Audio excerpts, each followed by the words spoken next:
Welcome to this very special edition of the KAJ Masterclass Live, the show which ensures that you profit from your time spent here with experts, either through their industry insights, information, or simply learning from them. And today we have with us Katharine Chestnut, expert on calm confidence and burnout recovery, and we'll explore with her why high performers stay stuck in survival mode even after trying productivity hacks and self care. So we learn from her the hidden signs of running on empty, why willpower fails under chronic stress, and how to build emotional steadiness without losing your edge. Welcome to the show, Catherine.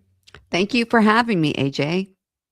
You are welcome. Welcome to the show. Welcome to India in this online form, Catherine. And I'm sure not just in India, but a lot of people across the globe will benefit with what we are going to talk right now. We'll talk about calm confidence and we'll talk about how one can have their burnout recovery. We'll talk about all this, but before that, let's talk a bit about your journey, your background, so that people know, audience knows who they are listening to. Well, I spent 30 years in corporate America in very high pressure positions and felt constantly that I was on. I was always on.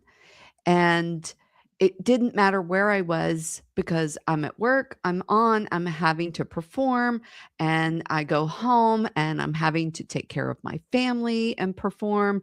And honestly, it was just exhausting. But I didn't know that there was something else. I did know intuitively, somewhere inside me, knew that there was something better, that I needed balance, but I didn't know where to find it. And so I finally quit the corporate world about 12 years ago. Not sad to be not traveling around the world constantly anymore. I initially did it because I wanted to spend more time with my teenage daughter and spend time with her, and quickly found that I was a little bored because I was so used to being on and performing all the time. And that was when I started looking at, I started doing all the things like PTA and fundraising for the school and things like that. But at the same time, I started looking at more disciplines, more techniques, and more time to spend for me. And as I was doing that, it was little stuff. It had to start small. And I had been doing some of those things when I was in the corporate world, but I wasn't realizing the positive impact they were having on me until I was able to really give them more of my attention. Absolutely, absolutely, Catherine. So let's understand it in terms of both in terms of burnout as well as calm confidence, and in terms of burnout recovery. You talk about holding it all together, and people sometimes feel pride in this, that I'm taking care of everything, whatever the cost. Maybe many people don't even realize it. They think that it's our duty to do it, either in family setting or in office setting, as a manager, even as uh, a senior person. And you talk about why holding it all together is quietly burning you out. Help us understand, what is it that you want to say here? How should people understand this, whether they are holding it out for others, what about themselves, whether they are holding it out for good, or if they should leave it at that point in time? Well, you don't have to quit your job like I did, but I did it for 30 years. But when you have calm confidence, it makes it easier to make better decisions. And if you are a leader at at your job or in any situation, whether it be with your family, know that every decision is made through our nervous system first. It's not made here. It's not in our brains first. And when we're feeling stressed and we're holding it on together. And believe me, I was one of those people that was very proud that I had it all going on, that I was taking care of everybody and everything. People would ask me, what did I do? And I'd say, I get stuff done. That was my response every time. And but the problem is that when we're all in our heads and we're all focused on our work, I was my job.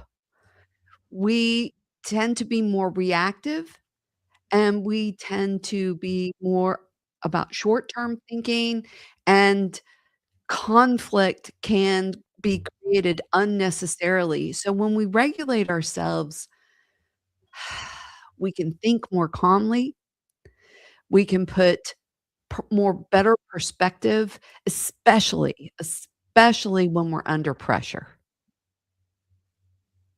Absolutely, absolutely. So, how do you know whether you are when if you are under pressure? Because you learn about these things called resilience. So, pressure means be resilient, and you take it all in. We also talk about leaders who look fine but feel fried.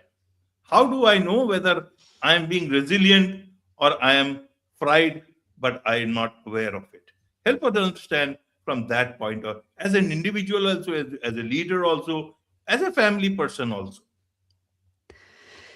So some of the easy things to see is, one, are you just do you are you just uncomfortable at times? And when you get to the end of the day, are you just exhausted? Like, you don't wanna do anything.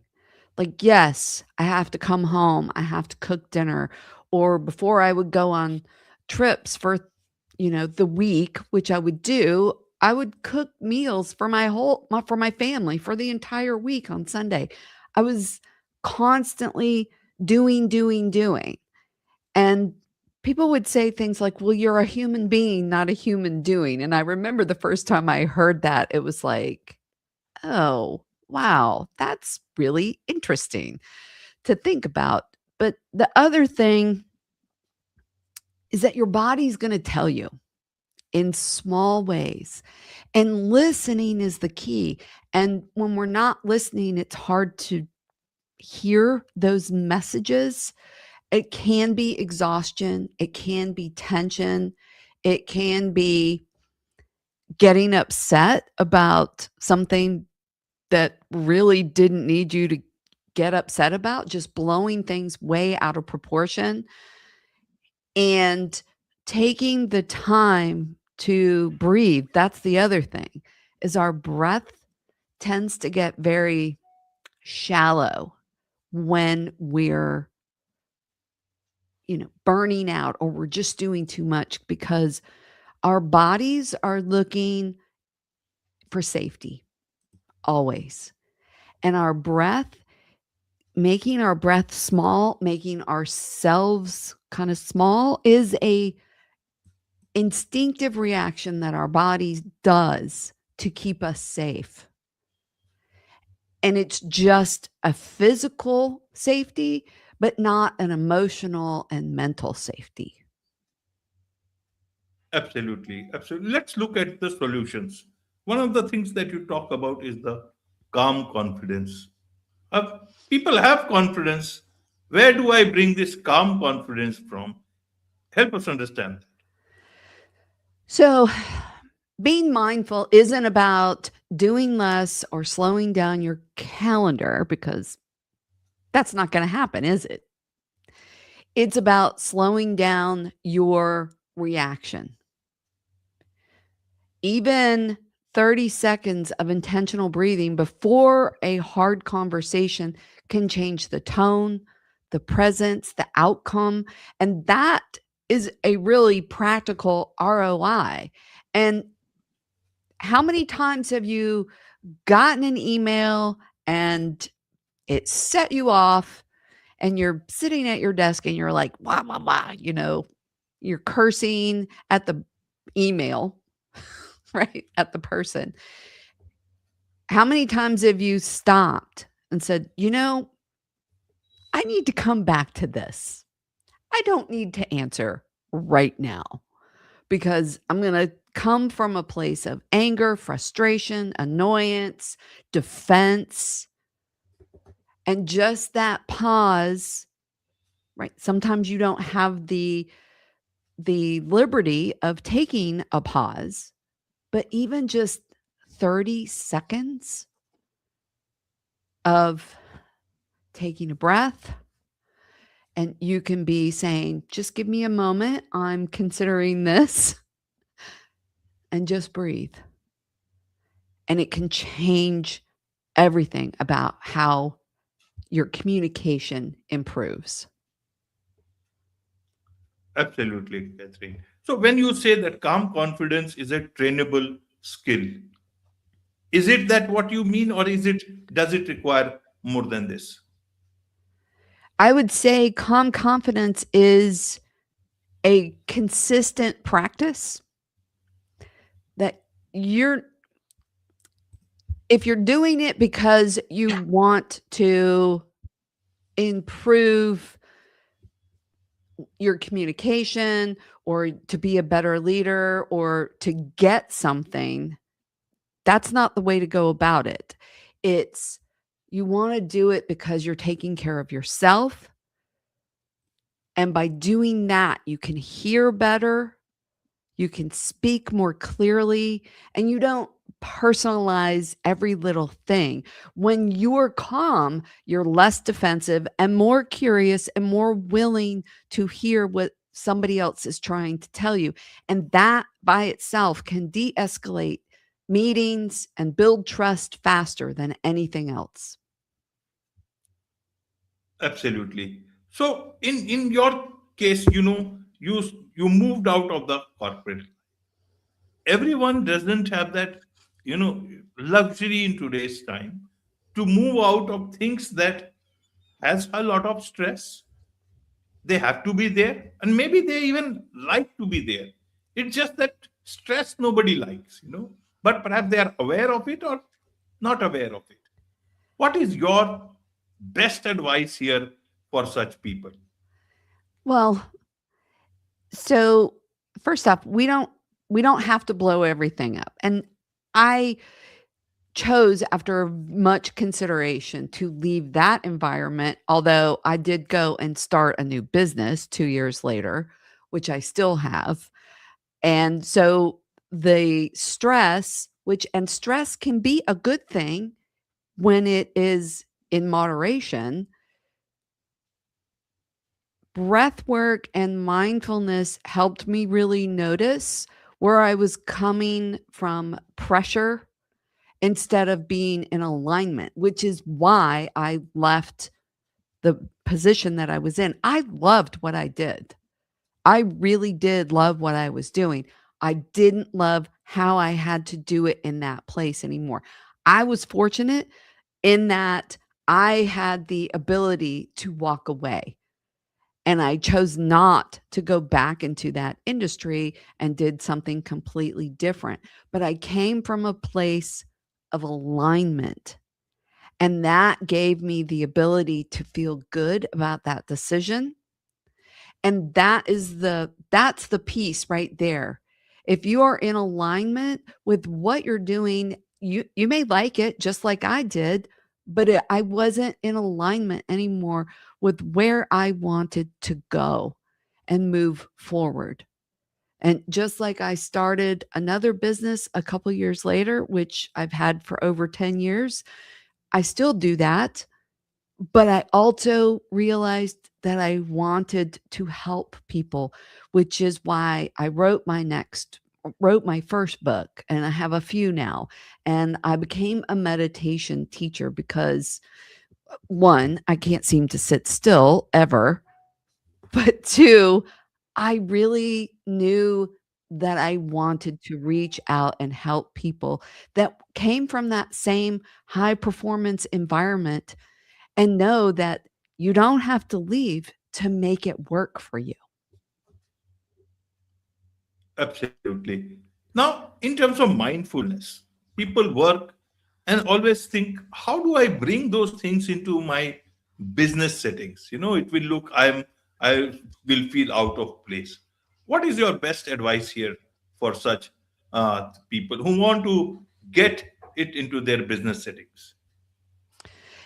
Interestingly enough, there's a movie from the 1940s that I was watching recently, and the assistant came into the CEO's office, and he had some calm music playing, and he had his eyes closed, and he said, "This is the meditation hour." And I was like, "Wow, okay, that's very cool." Now, we don't always have the luxury of doing that, but there were many times where, and again, these were things I was practicing without even thinking about them as being mindfulness. But before a big presentation or a high stakes meeting, I would excuse myself to the ladies' room and go in and breathe very intentionally for a minute or two. And again, it brought me to a place of calm so that I could go into that environment where other people might be very stressed and I was much more calm. And again, that means that the meeting is going to take on a different tone because my energy is also shared with those people. And most people, most leaders, especially in the corporate world, are one regulated breath away from being a better leader. Absolutely. Coming to your books, let's look at some solutions from those books that you tell us a bit about your books. You said you have several of them now, and how people can best use them. So, my first book was something that I thought about for 17 years before I actually did it. And I remember I said to I'm like, if I don't do this now, when? When am I going to do it? I've been thinking about it for 17 years. Just go ahead and get on it. And it is about a form of mindful journaling that I was introduced to more than 20 years ago. And some people like to journal, and I used to journal, and I used to write all the shoulda, coulda, wouldas, all of the all the things that my brain. I'm famous for saying that I lived in my head for over 40 years because I wasn't feeling things. And this form of mindful journaling, the book walks you through the steps of how to get there and what the benefits are. And when you start doing that, you start hearing what's going on here. And when I practice it, and I practiced it on and off for years, when I didn't practice it, I would inevitably get into stress and reacting and tension. But when I was doing it, I could hear what was going on and pay attention. And that was part of how I made that was one of the tools that I used to come into alignment when I chose to leave corporate world. Absolutely. There's so much to learn about all this from you, and I'm sure a lot of people would want to connect with you. What's the best way for them to do so? Well, you can go to my website, which is katherinechestnut.com, or I have a very active YouTube channel, and I am a meditation teacher on Insight Timer. My meditations have been there for over 7 years, and I'm constantly doing new ones. Wonderful. With this, it's a wrap on this very special edition of the KAJ Masterclass Live. Thank you so much indeed for joining us. Thank you, AJ.